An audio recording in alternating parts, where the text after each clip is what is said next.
I need all my scammer niggas, bring that cash out. How are you guys doing?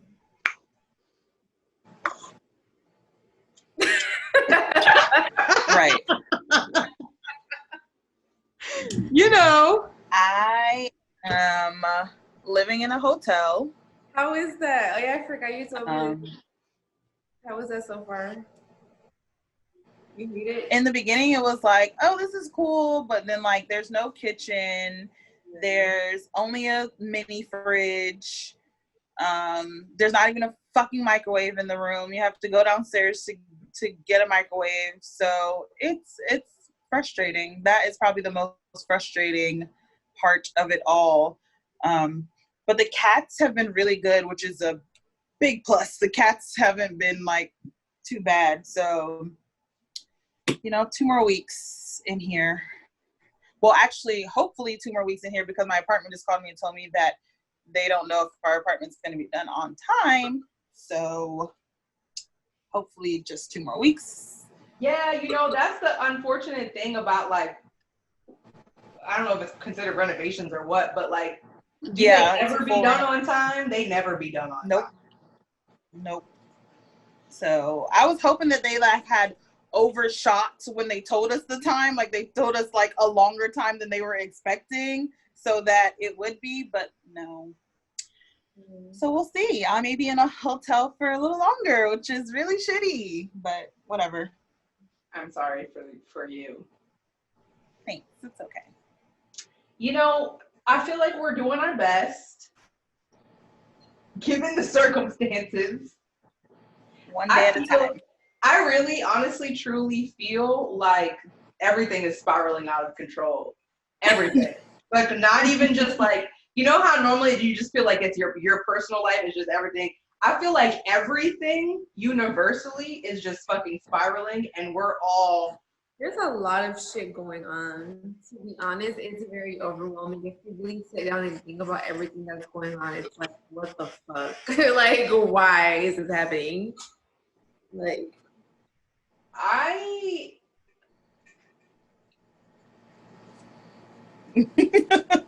was talking about this today because I feel like every year we would say this year sucked, right? Like every year you would say something like that, like, oh, was it? But I do feel like this year is significantly worse than, like, it's top 3 for sure, like in my life, I feel like. Mm-hmm. And I want to be hopeful because in a way, it feels definitely. like, oh, sorry, you're deleting, so I couldn't hear you. If you know how, like, if I feel like it's kind of like therapy, so it's like things get worse before they get better, and I'm trying, or like the Dark Knight, they say things are darkest before it's dawn, or whatever the fuck the phrase is, because I have to just feel like everything that's happening this year is like a preface to like things getting better. Like, I don't know, maybe that's just me trying to like rationalize shit that I don't fucking kill myself, but like I have to just believe that something is coming. Some good shit is coming. So in this time, I've been trying to get, like closer to spirit and getting more like spiritually sound or whatever the fuck. And in that, I follow a lot of people who are like spiritual advisors and like, people who are like psychics and things like that. They have visions and things like that. And they have nothing good to say for the rest of the year. Like, literally, they have nothing good to say for the rest of the year. And my ex-coworker just called me today and she's like, I just want to let you know that all the things you were warning me about, it's true. My prophet called us and told me that we really need to start getting ourselves together because the end of the year is just going to be really hectic and blah, blah, blah. And I'm just like, yep.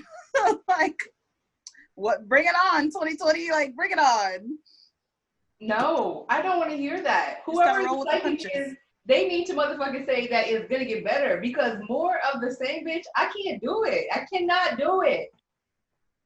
Yeah, but it is a lot of what you're saying though. Like, it's going to get worse, but then it will be better. And what I keep hearing is those that were last will come first. So it's like, really, what I've gathered from it is that, like, Black people specifically are going to come up because the tables are going to reverse, because, like, you know, we see in politics and all this other shit, like, people are getting their asses handed to them. A lot of these politicians and these big celebrities and this pedophilia ring and all this type of shit that's going on, like, people are kind of getting their asses handed to them.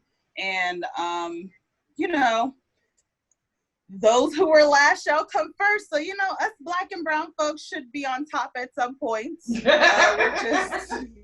just gotta thug it out. That's it. We gonna be on top. Chloe. I'm ready to be on top. Facts. That's what, that's what I said. I said if anybody would be on top, it'll be Black women, because we're definitely at the bottom. So I need that in my life. I'm literally so depressed that when people have been telling me like good news about their life, even if it's like, or even if I just like see somebody having good news on my Twitter timeline, I get really mad. Oh no. Like, has nothing to do with them, obviously. It's more so I'm just motherfucking sad and depressed and what the fuck is life? And then people are getting opportunities without me. And I'm just like, I don't like that information. You feel like nothing good is coming towards you at the moment? Yeah. I mean, emotionally, yeah. Logically, no, of course. But emotionally, yeah, it just feels like a dark ass, heavy ass motherfucking cloud. And it's just, I don't want to hear it. I don't want to see nobody else. Bitch, don't be sunshining around me. And again, it's really not about like them actually getting an opportunity. It's more just about I'm fucking depressed, bitch. I don't want that sunshine in my face. Like, chill the fuck out. But I don't be acting on that because I'm not gonna actually harsh somebody's mellow or whatever the phrase is. But in the inside, I'm like, damn, bitch, don't nobody want to hear that good ass news. I feel like I'm the opposite. I feel like I need good news around me to like help uplift, yeah, my spirits and all the craziness that's happening every day. How have y'all been managing? Like, I don't assume that y'all are as depressed as I am, but like I know that we're all like it's not the best. So like, how are y'all just managing everything, life? Like, I've just been keeping myself really busy. Like I'm doing it and drinking. Like busy and drinking. Does drinking make it worse or better? Depends. I feel like if I'm in a like okay mood and I start drinking, I'll be good. But if I'm like in a bad mood and I drink, then it makes it worse. Right. I don't know. I honestly haven't been feeling really bad. Like, I know that the world is fucking crazy and there's crazy shit happening every day. But I'm kind of just rolling with the punches, and I'm trying to tell myself that the universe is never working against you. It's always working for you. So even when something shitty is happening to you personally, like, you know, I'm trying to see like, what's the lesson, or there's something that I need to take from this, and that is easier said than done for sure. But it's like whatever I feel like makes me feel at peace is okay. Like I don't know, like when I fucking quit my job, it was just like I was sad as fuck, right? Because I expected it to go a certain way and it didn't go that way, and so I had to fucking quit, which I didn't want to do because now I don't have any fucking insurance, and you know that is stressing me the hell out.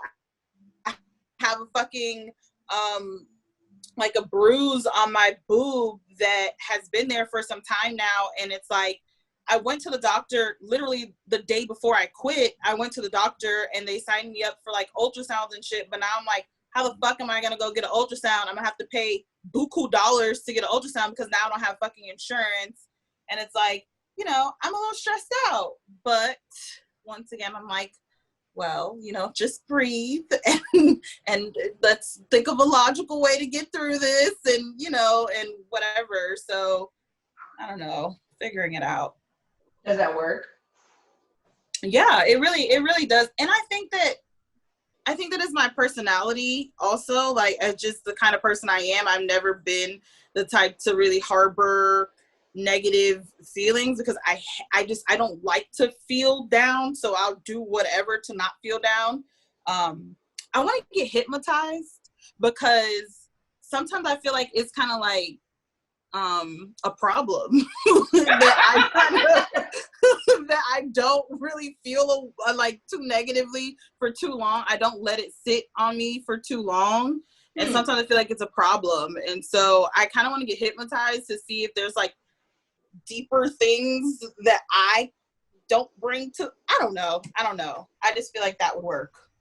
That's interesting. So you feel like you're too happy sounds reductive, but like right. Too happy too frequently, ability to let go of things so easily, so rapidly, that there must be some underlying traumatic reason.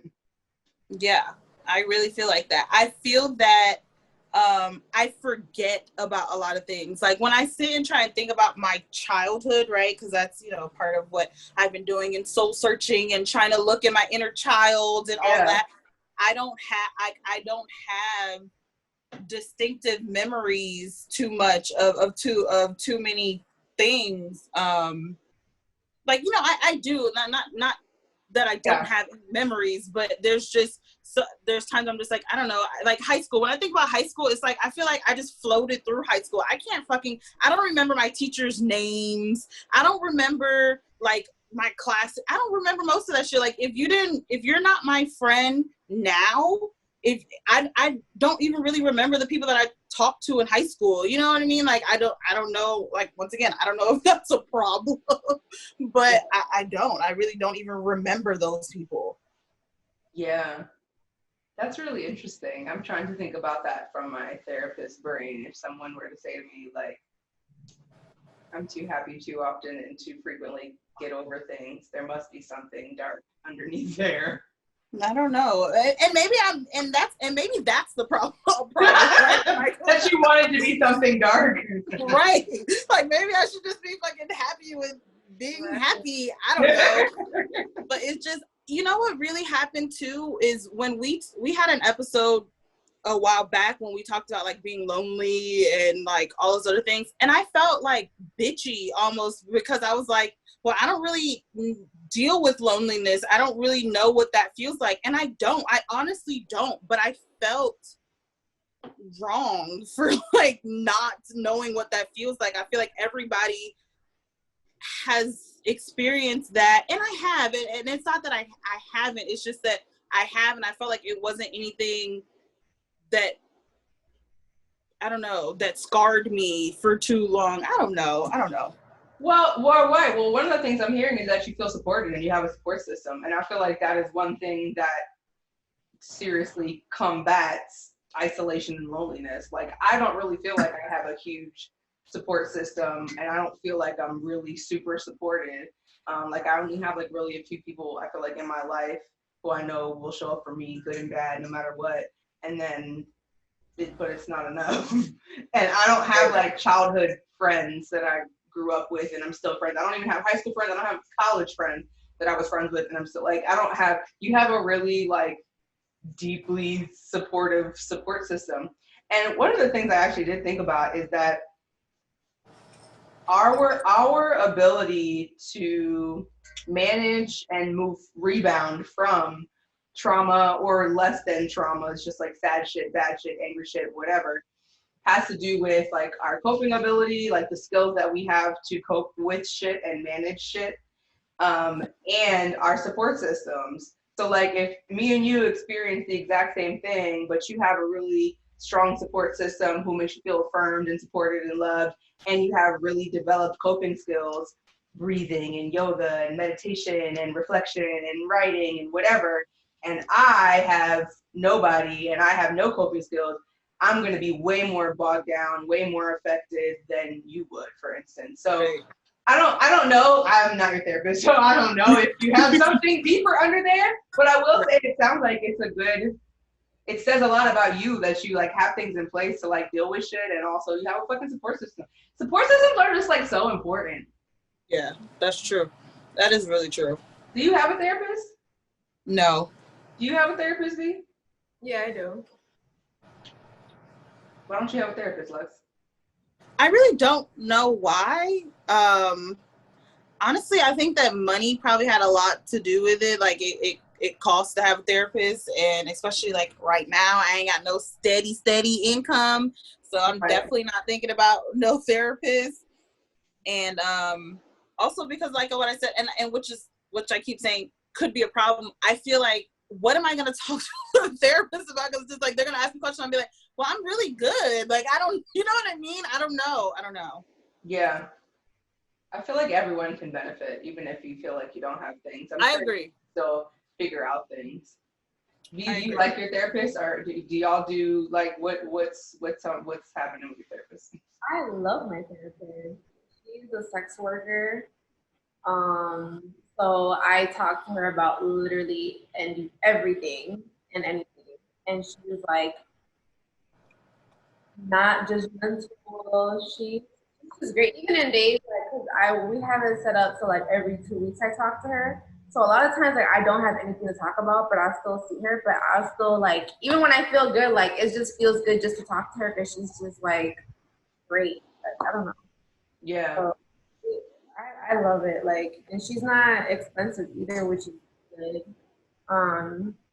Yeah, but the fact that alone that she's a sex worker, I feel like this is awesome because I feel like a lot of my stress comes from work, and the fact that I can just freely talk about work with her, and she does a lot of similar work that I do. It's just like each other. So it's Yeah. You know what's so wild is there are so few sex worker therapists that I know who you're talking about. right, exactly. Isn't that really sad? Like it's literally probably only me and her who I can think of that are out sex workers and therapists. Mm-hmm. That's it. Like there are not that many, and there need to be more for the exact reason you're talking about. Because sex workers are not. Most sex workers are, if they even are going to therapy, because just like Lex, you said, it's fucking expensive, and who the fuck has money for that? It's inaccessible as fuck. But for those who are going to see fucking therapists, you can't talk about your entire half portion of your fucking life. Yeah. And for me, if I were to have a therapist, I would hope that it was a Black woman at least. And I feel like a lot of times Black women in those positions are like, like kind of bougie or kind of like, and I just from what I've experienced with a few of the people that I've met, and it's just like, I don't want that either. Like, I don't want that in my life. So I don't know, the judgment. Yeah.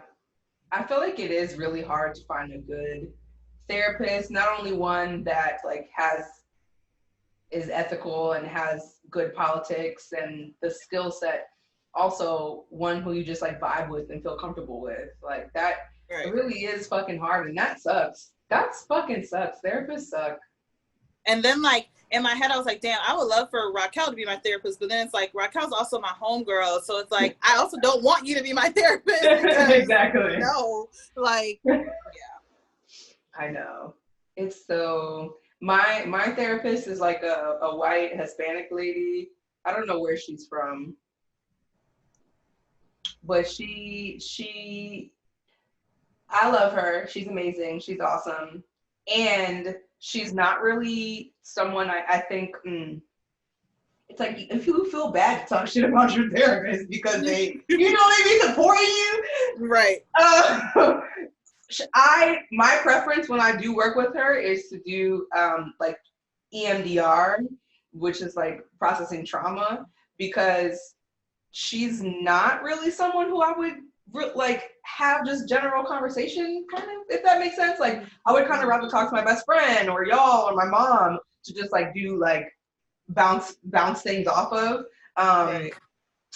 And I think one of the things I recognize in finding her is that just like finding a partner, like your therapist will not have everything. So you have to well, you don't have to, but if you can recognize the strengths and then just get that need met, and then if there's other things you need, get them need elsewhere, that means you got to get another therapist kind of thing. Because yeah, she's awesome, and I feel safe with her to do like EMDR where I'm just like crying and snot's coming out my nose. But if we were just gonna have like talk therapy for months and months, it wouldn't really be helpful. You wouldn't feel comfortable. Yeah, it's just like because of the reasons we stated, like, and she's sex worker friendly and all that, but it's just like being sex worker friendly is not really enough. Honestly, it's like, do you even know what the fuck I'm talking about when I say like full service sex worker? Like, I don't know. It's like you don't even, and then I gotta go into it, and who wants to go into it? And I don't want to teach you. It's like it's Right. so. And what does sex worker friendly like mean?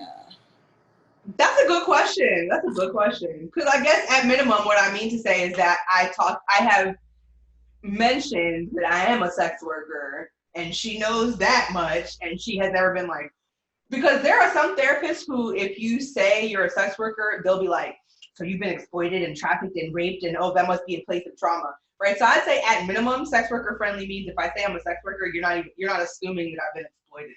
Right.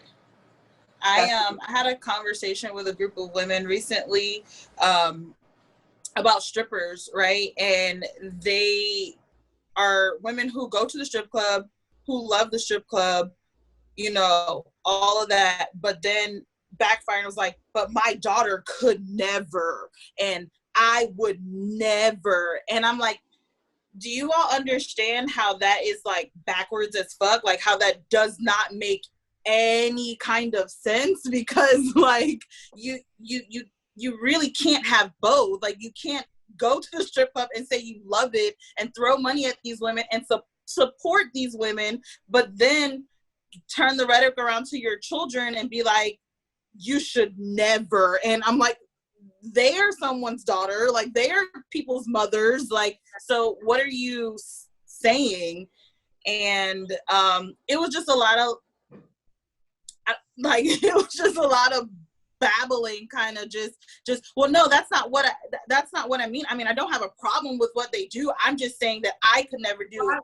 And the thing is, you obviously do have a problem if you would never, and you would not want your child to never. If you never had a problem with it, then you would see nothing wrong with someone in your family or your daughter or your child or you possibly doing it. Like, that makes no sense. Also, I feel like it's internalized sexism too, because it's never like, I would never want my son to do that. It's always, I would never want my daughter. And I know in part that's because it's like our conceptualization of sex workers is always women. It's just also interesting that people go directly to daughter. It's like, God forbid my daughter have any autonomy over her body and do something sexual or pleasure or anything or any fucking thing. It's like, right. And yeah, no, the reality is that they are disgusted by it. They have contempt for it. They think it's disgusting. They hate them. They don't find it honorable or virtuous. That's exactly what the fuck is happening. So really, they're going in there and they're exploiting these women. That's the reality. Like, if you're walking into a strip club and you're like, I'm going to spend some money on these bitches, but I would never want my daughter to do this. I would never do this shit. That's exploitative. Like, that's, you not, what the fuck? Right. And then one of them said to me, like, you know, a lot of those girls go in there and they have to get fucked up before they get on stage and they dance. I literally said to them, well, when you go out, don't you get fucked up so that you can have a good time and enjoy yourself? Like, you have to get fucked up. What? How does that? Also, doesn't everyone with a 9-to-5 end up at happy hours like every night or on the weekend? Like, people with 9-to-5s be doing coke on the weekend. They be doing motherfucking whatever on the weekend. Like, bitch, we are the same here. It's not like your job is devoid of vices. So if you want to go there, bitch, we're all getting fucked up, whether it's to do our job or to manage generally our job and hating it. Like, fuck it. Right, exactly where I tried to go with it, but it's just, once again, I mean, this kind of goes back to our last episode, but once again, it's just like most civilian women there's nothing, I think there's nothing that we can say that they're like, wow, yeah, that actually makes sense, because they're automatically like, no, like, no, I'm not trying to say that, you know, they're trying to, whatever. It's frustrating. It's frustrating. Yeah, because they already have their mind made up, so it doesn't really matter what logic or what the fuck. And it's just like talking to cishet men, to be honest. You're asking them to humanize and see value in something that they don't see value. That's just the reality. I've been talking to my supervisor. So when I do therapy, I see like a supervisor therapist who like oversees what I do to make sure that I'm being ethical. And I came out to her about being a sex worker like 2 months ago. And she's someone who was my professor in my graduate program. And I just really fuck with her. And I thought she was awesome. And so when I started doing therapy, I asked her to be my supervisor. And she had no idea that all throughout my grad program, I was sucking dick for money. After I graduated, I took like a year and a half off and didn't do anything therapy related. So when I came back around, I was like, hey, I'm going to start therapy now. Can you be my supervisor?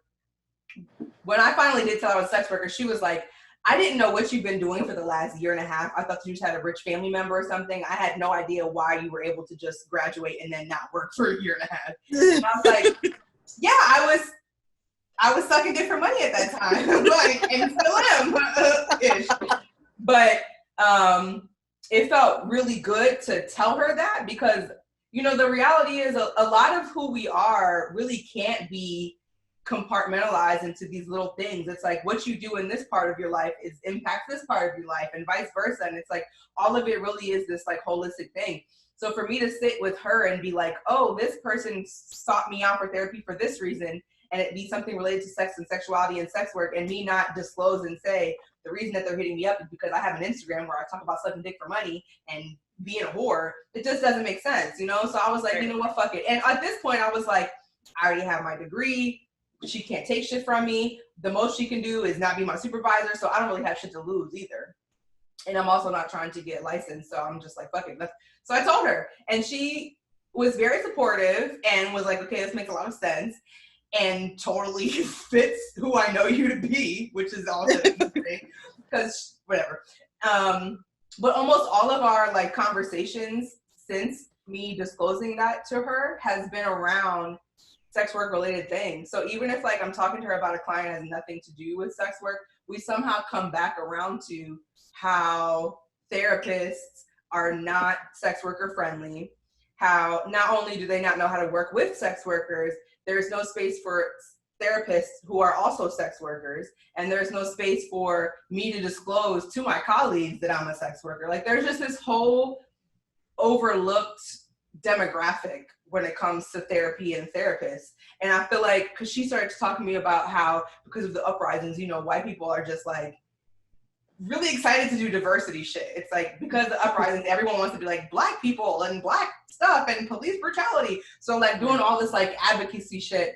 And I'm like, yeah, bitch, well, when you're talking to people about all of this diversity and inclusion, start talking about sex workers, because I bet nobody in that room is fucking talking about us. Just like, oh, right. Oh, yeah.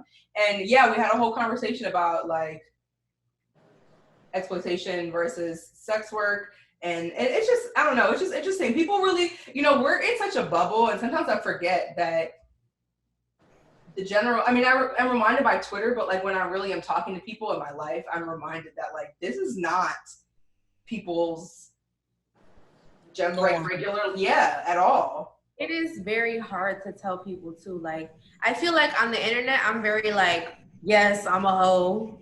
Yep, I suck dick for money and I whatever, right?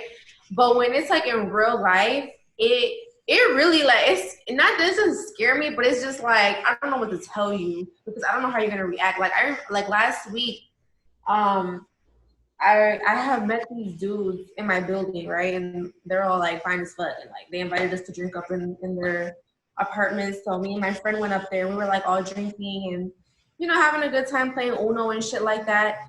And then the topic of jobs comes up. You know, people start talking about what they're doing and shit like that. So I'm like turning around, like I hope nobody asks me what I'm doing. Like I don't Like, I don't know these people. Like, I don't know what the fuck they're gonna do or say.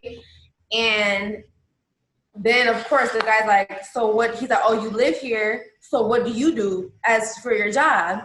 And I was like, my friend, she's like, oh, she's an entrepreneur. Like, she answered for me. She's like, she's an entrepreneur or whatever. And, like, I didn't say anything. I started drinking my drink. And then he was like, okay, so what does that mean? Like, what do you do? And I was like, what do you sell? What you selling? and I was like, and me and my friend are looking at each other, and I'm just like, well, I guess I'm just gonna tell him, like, I do OnlyFans. And I was just like, I do OnlyFans. And he was like, what, for real? I'm like, yeah, like, I do OnlyFans, whatever. And so they were all just staring at me, though. They were like, is it like really, like, no, all of a sudden people have all these questions like, but do you really make a lot of money? Like, how does it work? And blah, blah, blah. But it's just so weird to tell people, because it's like, I don't know how you're gonna react to that. I don't know if you're gonna like say some slut shaming shit, and then I'm gonna have to get into it with you, and then whole time you're a man, you might like beat my ass or something. Like, I don't know what's gonna happen. So it's just so not scary, but it's just uncomfortable as hell, because people, like, we do live in our own bubble. Like, outside in the real world, like, this is not normal. Like, this is not what people do. This is not what people are comfortable doing. This is not something that people are okay with people doing. Like, it's strange. I haven't told my parents that I have an OnlyFans, or, you know, of course, like, I don't know. I just haven't talked to them about that. And unfortunately, I have like annoying ass family members on my social media. And so my dad hasn't come right out and said anything to me, but the other day I was over there and he's like, you know, one day we really need to like sit down and have a talk, because, you know, I've been hearing some things and blah, blah, blah, blah. And then at that point, I'm just like, okay, well, like, you know, whenever you want to have this talk, like, we can have the talk. I'm not just going to offer up the information to you. No, you don't have to ask me, bitch. Go ahead and say what you're going to say. If you got something to say it, then I'll let you know. But, you know, his thing is you've always been one to go your own route. You don't go the route that everyone else goes. You do. So in my head, it sounds like he's somewhat supportive, right? So I'm like, well, you know, it may not be as bad as I thought, you know, and they know about the podcast also. So I think that they already figured that I was on the road. They knew that you were a slut at minimum. Right. Exactly. So, you know, we'll see. And I told him, I'm like, when I quit my job, I'm like, you know, who knows, Mom, maybe one day I'll start doing porn. And she's like, you say those things and that means you already done it. I know that means you've already done it. So My cousin told me that, like, apparently, like, where my family is from in Mexico is like a very small, like, city. Apparently they think I'm a very famous celebrity porn star. I don't know. I have no idea how people found out. Like, I seriously do not know. But my cousin was like, yeah, because, like, she has a cousin who also lived in the area, and she was out there recently, and so they were talking. She was like, oh, by the way, like, do you have a cousin who does porn? And, like, she was like, she thought of me. She was like, oh, yeah, I know one, but she's like, I don't think she does porn like that. Like, she does OnlyFans. She's like, yeah, they, like, pirated one of her videos, and they sell them. And they think that she's a very big, famous, like, celebrity porn star out there. Like, they think, like, she's, like, and I'm like, please just don't tell my grandma. Don't go up to my grandma. Pirate your videos or whatever the hell y'all have. Like, please just don't go there. But I'm like, see, that's too much. Like, so you're like a Mia Khalifa, and you're in Mexico. That's in Mexico. That is exactly what I am out there, apparently. Look at you. You're going to go out to Mexico, have rose petals thrown at your feet. Literally. Like, now I'm scared to go, because every time that I go to Mexico, I go with, like, my dad. Like, I don't go by myself. So now I'm scared to go with my dad, because they're going to be like, Veronica. Like, they're going to be following me. Like, I don't know what's going to happen. So I'm like, But yeah. Wow.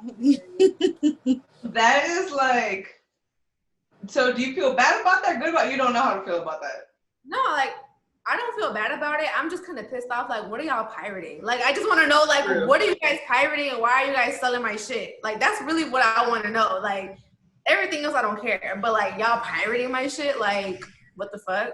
And what are you, like, are you guys pirating that old-ass porn I did in 2018? Like, or are you guys pirating, like, new shit that I've previously done? So that's really, like, I'm just really just. They gotta get their fix. They gotta get their little shit. So what my vision when you said it was that they're like on the streets like bootlegging, like you know how in New York they like sell bootlegging. That she said there's a guy who literally has like videos, like DVDs of my shit. I don't know what it is though. There's like a picture of you on the front. It's like Veronica Santos. I really want to know what it is. Like it's so weird. That's funny. You gotta like go down there and like be in a disguise and like put a hoodie up and just like walk down the street and go buy it. Somebody will sell you some shit and then buy it and be like, what the fuck? That's funny. You're a celebrity, Veronica. We'll take it. Oh fuck. Let's get into these just the tips. Who wanna go first? I forgot what my question was. Oh, go ahead, B. Mine was, does dick size matter, right? Correct. Okay. So, I can only speak for myself because I feel like everyone, of course, has their own, like, for some people, it doesn't matter. For some people, they like small, they like medium. I like big. I'm sorry. Like, I've just, like, so yesterday I had sex. And I was so excited because, like, before we had sex, he ate my pussy and he, like, literally ate my pussy and, like, left. Like, that's all he did. And I was so excited because I'm like, okay, I can fuck with this. Like, I like men who just can eat pussy and leave. Like, that's what you should do, just eat pussy and leave. And so I was very excited to have sex with him and I was very attracted to him. And then yesterday, we finally did it. And it was not big. It was like a 5 inches. So it wasn't like small, but it's still like an average. And it wasn't that thick. And so it wasn't bad, but I'm just like, I can't fuck with you anymore. Just off that, like, I'm sorry.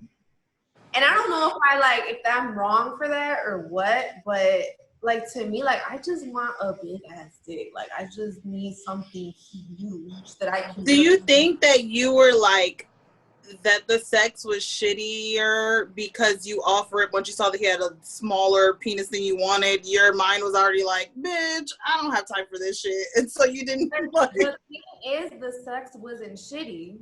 Oh, like he actually knows how to fuck good. Like I actually, it was good. It just was not the size dick that I'm used to. I've been fucking somebody who has a 9-inch huge curved thick penis, so I'm just like, ooh, the curve, yes. That's what I've been wanting, and so I'm just like, I don't know. That's probably why he ate such good pussy and then left, because he knows that he's not doing what needs to be done in the package arena. Maybe. He did eat very good pussy, though. I will say that. He ate very good. Yeah. I feel like, side note, the last time that we talked about dick size and big dicks, somebody told us that talking about dick size is transphobic. And I responded to them and I was like, come on the show and talk about it. And we should, because I would like to hear more about that. And,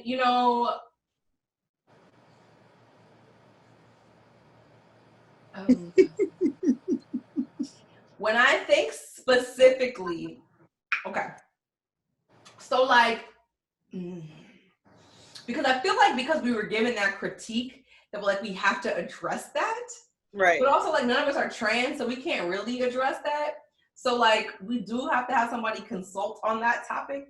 I just want to also say that like I know that the idea of big penis, like a big fucking cock, hammer, is like definitely a cishet male social status and power derived thing. And like I unfortunately have never had sex with any trans folks, to my knowledge, nor have I had sex with like any. Well, I've had sex with butch lesbians, but never. I'm just thinking about like different conceptualizations of dicks, like class dicks, purchase dicks versus like extendo clits versus like pussy sticks, right? Like the girls who got dicks, pussy sticks, and then like extendo clits for like maybe people who are on T and their clit has grown. Like I have never really dabbled because the bitches who I have fucked, even when they have been like studs, studs don't let me touch their pussy. Like my experience with studs has been, they touch on me, they fuck on me, but like when I'm trying to like, go, they're like, nah. So I haven't even seen, so the only like pussy experience has been pretty much with femmes, and the only dick experience has been with cishet men. Now, I say all of that to say, when it comes to cishet male penis, you want a big ass dick. I want a big ass dick. I wasn't always like that. I literally used to be very team schmedium dick. Like, I feel like one time I talked about like, oh, I like big dicks now. And someone was like, but you used to just be schmedium. And I was like, you know what? Right. You're right. And then time has passed and my body has been like, that ain't enough. And so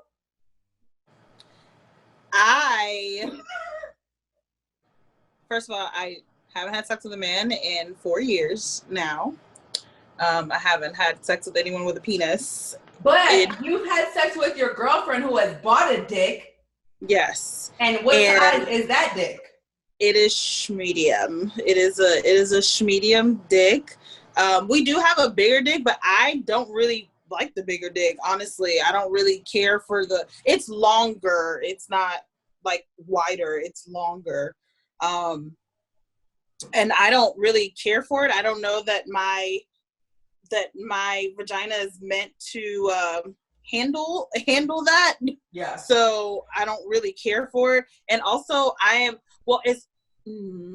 also my girlfriend is very great with her fingers. Like she knows my exact spot at this point. So like I honestly don't really use the plastic at all, really, unless it's for like OnlyFans or like something like that, then like, well, but for the most part, I don't really, for her, she enjoys that more than I do. I mean, she likes the bigger one, but, and so, do you mean she likes the top with the bigger one or she likes the bottom with the bigger one? She likes the bottom with the bigger one. So she's a size queen.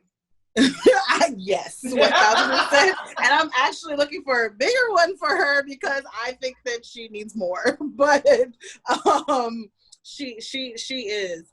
But like I said, I think that she can handle it. Like she can handle it. I would love to take a big ass, thick ass, huge ass dick, mainly because like now that I have an OnlyFans, my life is so different. Like as far as with the things, like when I think about anything, it's like I'm like, oh man, that would be great if right. So I know it would look amazing if I was fucking a big ass dick, but like it doesn't feel good to me. It hurts me. So yeah, schmedium is great for me. Everybody's vaginal anatomy is different and can accommodate different things. So yeah, you don't gotta force it.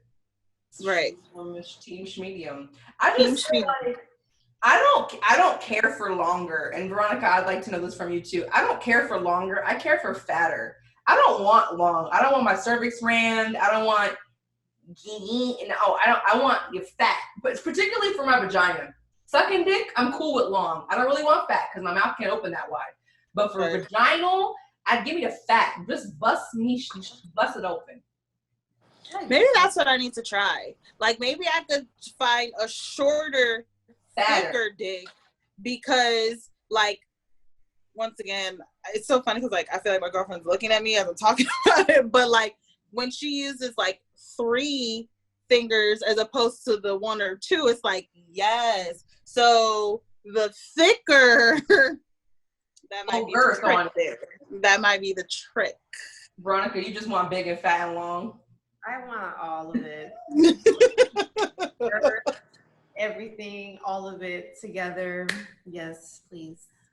So let me ask you this. So when it's long, do you get the sensation of cervix ramming, or is your vagina just like lengthy enough where that doesn't bother you, or does it not hurt, or what?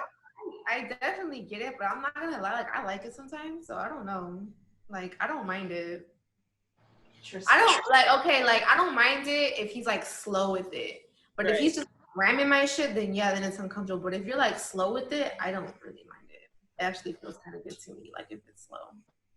Interesting. Very interesting. And okay, let me ask another question. Is that specific to curved, or if it's just, you know how like some niggas really do have a curved ass dick and some niggas really do have that just straight ass long ass dick? Is that specific to like if it's long as fuck, thick as fuck, curved, and they're going slow? Is that what you're talking about, or do you mean even the straight dicks too? No, definitely curved. Okay, I think that makes a difference. Makes sense. Yeah. Clear that right up. So this hitting two different spots. The curve is hitting up in that inner, right above the cervix, like when it goes real deep. Right, exactly. It's hitting a spot. You're right. So she's having flashbacks. Technically, yeah. That's the A spot, and like when that spot is hit, it makes you get wetter. Like it stimulates something that increases the lubrication, and it feels a little bit similar to like G-spot, but not to that extent. But it's kind of like a similar. It's behind the clit. It's literally still stimulating the clit, but it's the deep depth behind the clit. Because you think about your anatomy, right? Like this is your fucking vulva and the outside, and your clit's here, and then they're going in with the dick and they're going upwards and pulling. It's literally the G spot is the real close back, and the A spot is the far away back to the clit. Does that make sense? Yeah. Versus like when you got a long straight dick, it's just that's straight to your cervix, and that hurts literally. And I'm not gonna, I will never judge a vagina owner. So if a vagina owner is like, I love to get my cervix rammed, cool. And I'll also say, I don't know that I have ever talked to a vagina owner and they'd be like, I like to get my cervix rammed. I have never actually, like, straight up, like what we're talking about, right? And maybe they don't have the language, or I don't know. Because, like, sure, that up thing, what? That curve? That's why we like the curve, bitch. Hello? Yeah. But that, and even when you're like, because everything I think about at this point, I'm thinking about fingers. So like you the come here, that's the trick. That's the go-to. So I don't like fingers in my pussy, but I remember when I was in college, I used to fuck this boy who would literally finger inside of me, and he did something that made it different from everyone else, and I didn't know what it was at the time, but now I do realize. He was going inside, going really, really deep, and he wasn't doing this, right? Because, like, that is, what the fuck? I don't know. Anyway, go in and literally do that at the very back of my shit, and it would make me very wet, which crazy.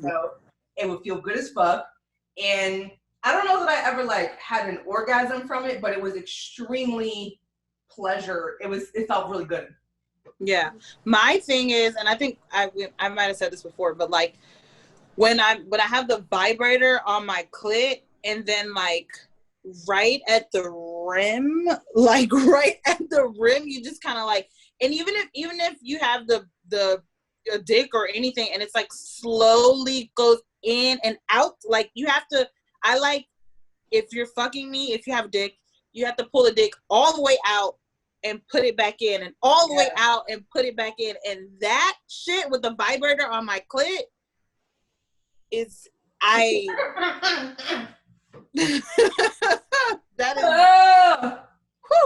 that external little area has lots of nerves, so it makes sense that, like, the taking it out and put it back in is like, what's the key?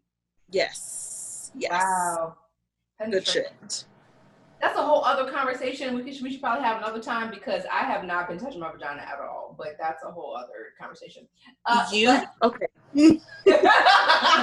Lex, do you want to do your question? Yeah, wait. I'll tell you what it is. Yes. Why would someone ask you about past relationships after dating for a year? Okay. So I feel like someone would do that because some type of new insecurities has popped into that person's head. So like whether, I don't know, let's just, as an example, like you started working out and you're looking like real good, all, you know, you losing weight, whatever, you looking good. And now he's like, what the fuck is going on? What are you doing? What, do I know this bitch for real? And then it's like, let me figure out more. Or it's like maybe they saw you like that person's picture on Instagram, or that person is still like kind of a part of your life. Then it's like, why do you still stick around with that person? I feel like I kind of need more context of what happened to you know, but yeah, I just feel like it has to be that some type of insecurity has popped up into that person's head, and now they're questioning everything about it. But it's just, I feel like I definitely need more context on that. Why would someone ask you about a past relationship after dating for a year? It's like, did they see that person all of a sudden? And I was just like, damn, do they feel like, damn, that nigga fine as fuck? You know what I mean? Because that really be it. Like, damn, that nigga look kind of good. And so why you with me? And you was with him. Why you with me? Or yeah, I don't know. I haven't even ever been in this scenario, so I was like trying to pull from like maybe something I've been through. But I'll also say that I don't know that it's ever like too late to like ask about your partner's life. I don't know. But also you're probably right. Maybe it's something that like happened and then it's like, oh bitch, what the fuck? I don't know. I don't know, just because after a year of being, like, a year is a short and a long time at the same time. It's like, after a year, I feel like you've learned enough about that person, and so to all of a sudden now be worried about somebody's ex, it's like, and then to have never talked about it before, if you guys never talked about it before in a whole year, and all of a sudden now you're like, who is this nigga? I don't know. I just feel like, or who's this person? I don't know if it's a man or not. But like, you know, it just feel like, I don't know, I just feel like something had to happen to trigger that conversation out of nowhere. Yeah. Yeah. You're probably right. It sounds like something like that type of situation and scenario. Or he's cheating, or they're cheating. Like, they're cheating and they're doing shit that they're not supposed to do. And so now it's like, let me make them feel bad about themselves because I'm doing fucked up shit. Yeah. So that's just my opinion. People do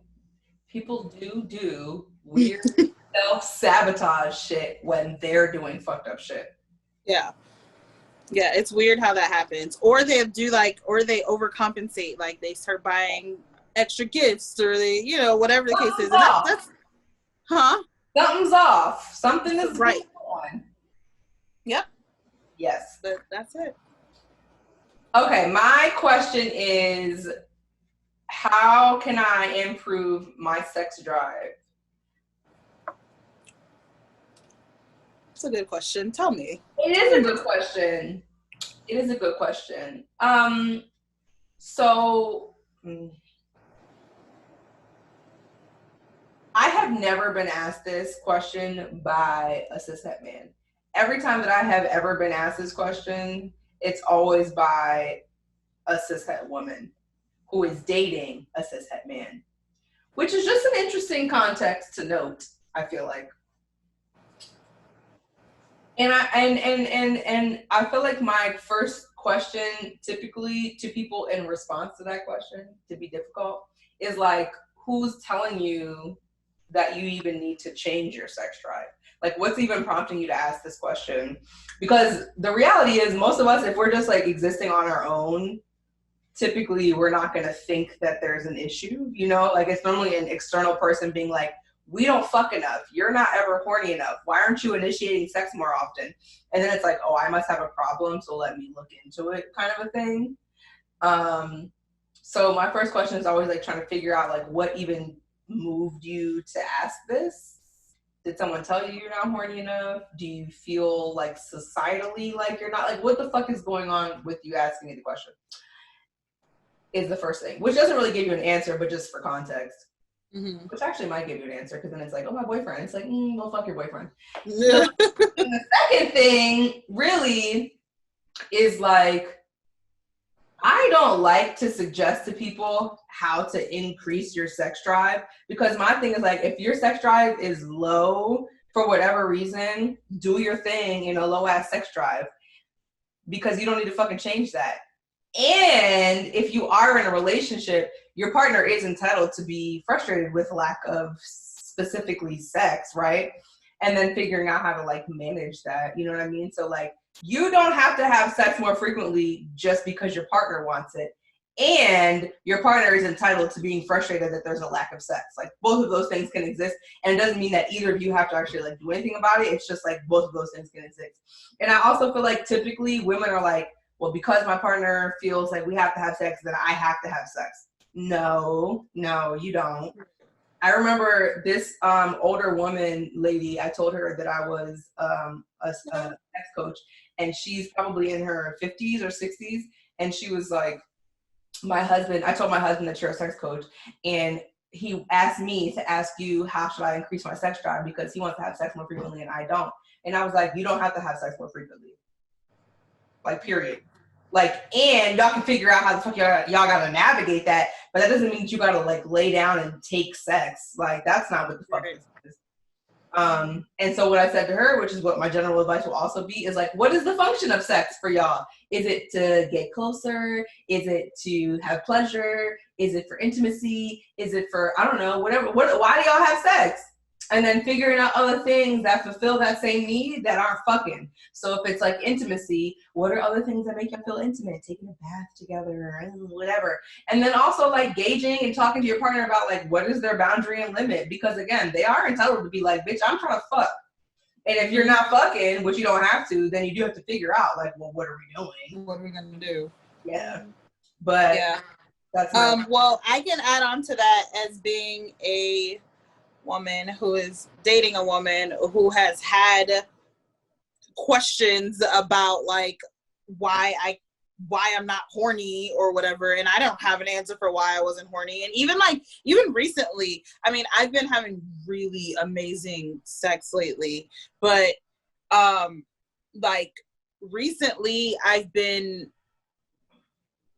even tried to like masturbate, and I was horny, but my orgasms weren't what I wanted it to be, and I don't know why or how to like, I don't know, but I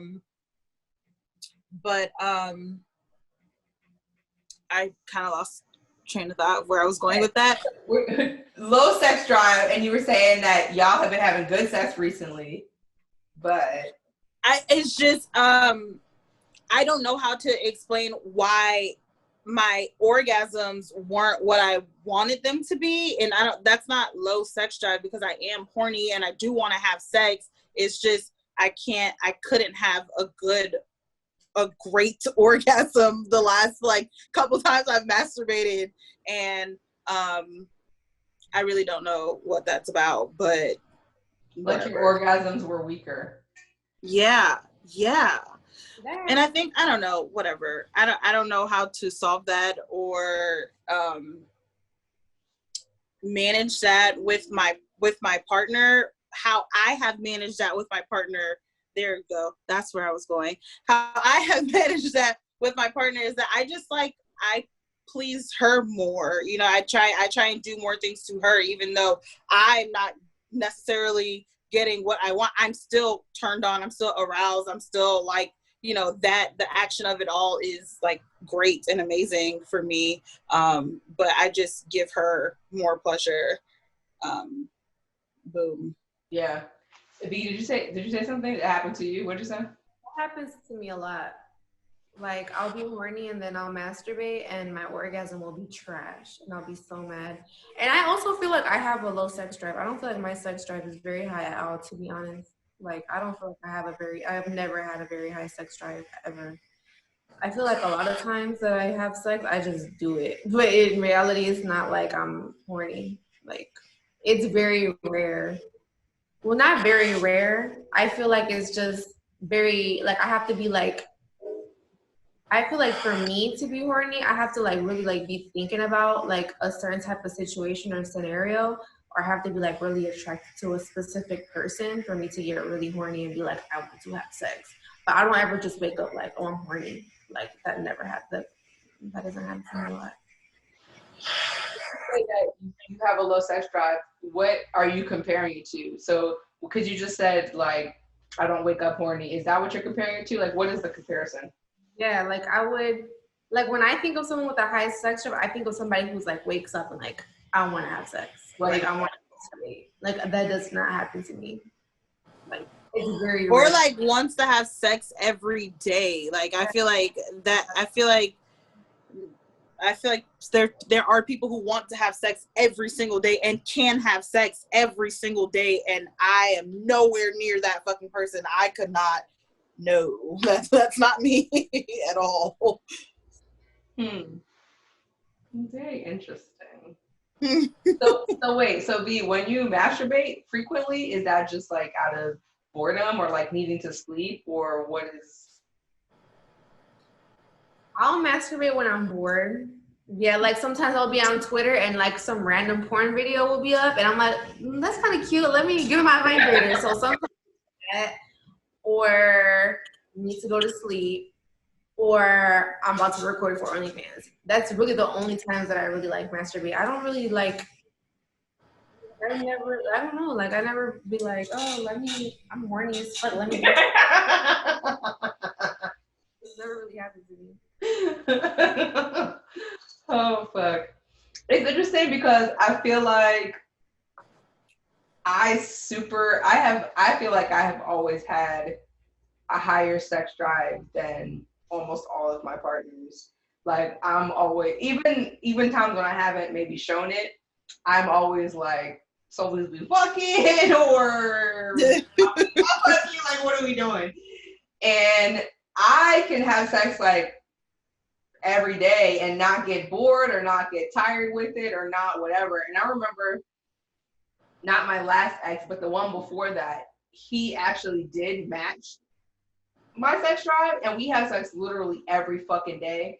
And I remember one time we fucked, and then we were just like laying there, and he was like, "Do you think we have sex enough?" And it was just so interesting because for two people with a really high sex drive, for us to have that conversation probably was ridiculous. Everybody else, but it really was like a good kind of reflection for both of us as people who like were horny all the time. And yeah, I don't know. I feel like typically my sex drive is pretty high. Like I'm horny and I'm ready to fuck all the time. Yeah, and I don't know if that's like hormonal because I'm bitches is not a doctor. Like I don't actually know what the fuck. So I don't know if that's hormonal or if that's like an intimacy thing or if that's just like I don't know, bitch. My pussy just be like near going like this and then every day. So then it's like, all right, bitches be getting some fucking cock, which is why after we film this, I'm gonna shoot a drunk hotel. And one of the last ones I did was when I talked about when I first moved to Miami and I literally just like went down to South Beach and like fucked strangers. And that's literally like what prompted that. It's like I was so horny, I didn't have anybody to fuck. So I went down to South Beach and I fucked strangers. And like that's not unusual for me at all. Which now in COVID 2020, they're recommending that you wear a mask. Wear a mask, wear a condom. That's it. Oh, Jesus Lord. Yeah, I'm ready to have that conversation about you not having sex during this time, especially after you saying that, like in your sex drive, and then like you not having sex. That's interesting. Yes. I feel like that's a whole long conversation, so I feel like we should Save it. yeah. Oh fuck. Do we usually end with saying our Instagrams or no? Mm-mm. Okay, peace out. I